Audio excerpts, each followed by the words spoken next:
Hey guys, what's going on? It is your buddy Keith live in the control room at Essex Recording Studios just outside London in England.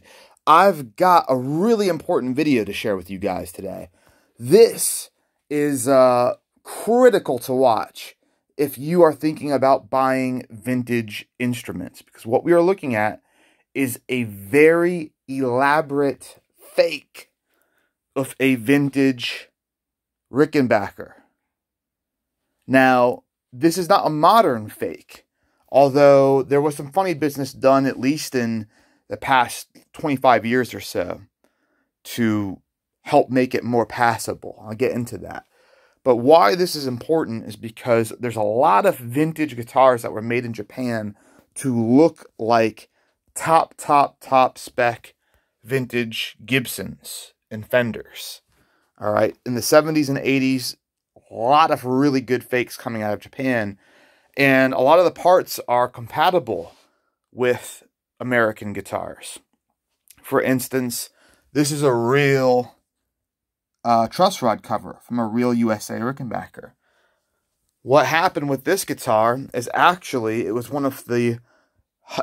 supposed to be a real Rickenbacker bass that was hired out from the main company. They're called Tickle Audio. Not anymore. I think they're called FX. But you can see here, there's client info. This was used in like a movie. Rickenbacker 4001 bass guitar. And they had a flight case for it here. Great. Well, someone had a copy,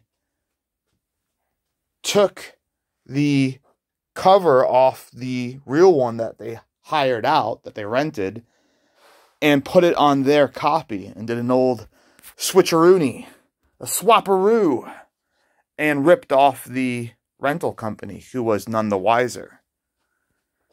Really good fake, because even the shape of the bridge, usually these kind of like oval shape here, that is wrong. Very common to get that wrong. The inlays are very close, but as you get to like the top inlay is really, really good. The bottom inlays, not so much. And you've got a thick kind of lacquer on the fretboard. But you can see the shape is just a little bit off there. Headstock shape, again, really good. The binding, another sign of the fakes. This one, if the binding doesn't close, then that's what the original ones are supposed to have. So the originals are supposed to have this, correct. Kind of that shape bridge. All right, great. That shape headstock. Yep, 3-screw truss rod cover. All fits, all matches. Yeah, there's shark fin inlays, right. But there was some other weird stuff going on that wasn't right. For one, there looked like there was too many pieces of wood used to build this thing. And you can kind of see it down the neck here. And the wood you've got there, and then it starts to go and slowly get thinner, and then kind of stops right there. Okay, well that's not how it's supposed to be in a real one. Another telltale sign is if you take the truss rod cover off, there's supposed to be 2 truss rods in this. There's 1. So straight away we knew there. But the wood was what really gave it away at first. It's just very, very odd. And then here, on your switches, you've got stereo, and you've got stereo sonic, which is a nice kind of copy of the Rickenbacker stereo input jacks. But it doesn't have the serial number code there. That's where you normally find the serial number on a true vintage Rickenbacker 4001 bass. So if you see that missing, warning, Now, of course, on a bass this old, parts could have gone bad, parts could have been replaced, and Japan was a major manufacturer of replacement parts. That's how ESP got started, guys. So fair enough. All right, maybe you think you have a real instrument and a part went bad and got swapped out for an aftermarket part. Happens all the time. We see it with cars. We see it with everything. Fine. But one truss rod, not fine. Also, All right, you'd replace the input jack, but how about the pots? You've got all of the pots. If you take this pick guard off, well, you should have USA, like CTS pots. No, they're all Asian. All right, well, that's wrong. But again, lots of excuses you could come up with. There's two excuses you can't look past, and that is single truss rod going through the neck, and then the funky wood. That just does not cut the mustard. And then the inlays, although they're pretty good. You know, they're not like Jackson style inlays anyway on the original. So very close, but the bottom ones are just a little off. I mean, a lot of stuff is very close to right on this, and I'm looking forward to the experts.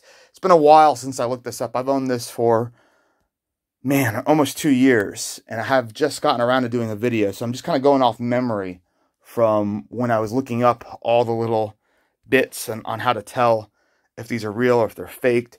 And I didn't realize there was such a huge market for fake vintage USA instruments. I mean, obviously now we see guitars going for like $100 grand from the 50s, but there's a lot of fakes coming out of the 70s. Gibsons are another issue where the Japanese guitars have the, what they call it, the open book headstock, and you can go on eBay and just buy an overlay, and it'll have a real mother of pearl Gibson inlay, and you just put that right over the headstock, and then seal it, and call it a day. Fools a lot of people, guys. So we do have to watch out for fake vintage instruments. We have to look out for scams, and unfortunately, this rental company got scammed. It was so easy for someone to just swap a real truss rod cover and trick the company into thinking they got back their sunburst Rickenbacker bass.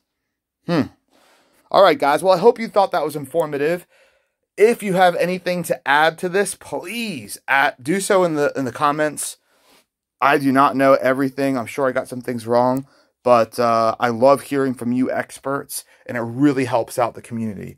Helps people not get scammed. That's what we're all about. All right, guys, stick around on the channel. More videos coming up after this. Follow us on Facebook, Instagram, all that good stuff. It's Essex Recording Studios. I will see you soon, right after this video. Bye.